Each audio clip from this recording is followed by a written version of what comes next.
We continue our parish reading of the Apostolic Exhortation of Pope Leo, Dilexi on love for the poor.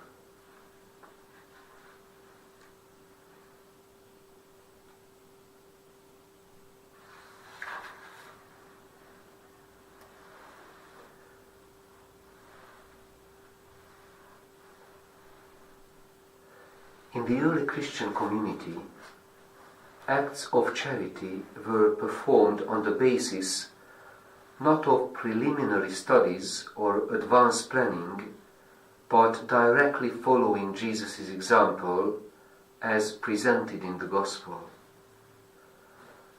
The letter of James deals at length with the problem of relation between rich and poor, and asks the faithful two questions in order to examine the authenticity of their faith.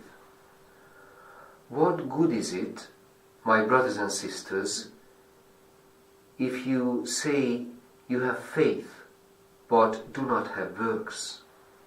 Can faith save you?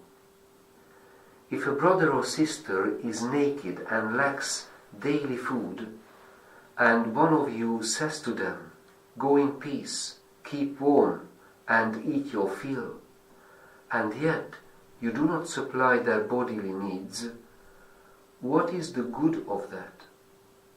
So faith by itself, if it has no works, is dead. The James letter, chapter 2, verses 14 to 17. James go on to say, "Your gold and silver have rusted, and their rust will be evidence against you, and it will eat your flesh like fire. You have laid up treasure for the last days. Listen, the wages of the laborers who moved your fields, which you kept back by fraud, cry out, and the cries of the harvesters have reached the ears of the Lord of hosts. You have lived on earth in luxury and in pleasure. You have fattened your hearts in a day of slaughter." These are powerful words, even if we would rather not hear them. A similar appeal can be found in the first letter of John. How does God's love abide in anyone who has the world's goods and sees a brother or sister in need and yet refuses to help? The message of God's word is so clear and direct, so simple and eloquent, that no ecclesial interpretation has the right to relativize it.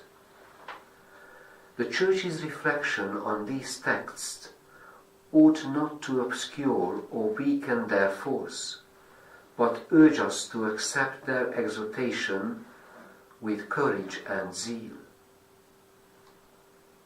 Why complicate something so simple? Conceptual tools exist to heighten contact with the realities they seek to explain, not to distance us from them.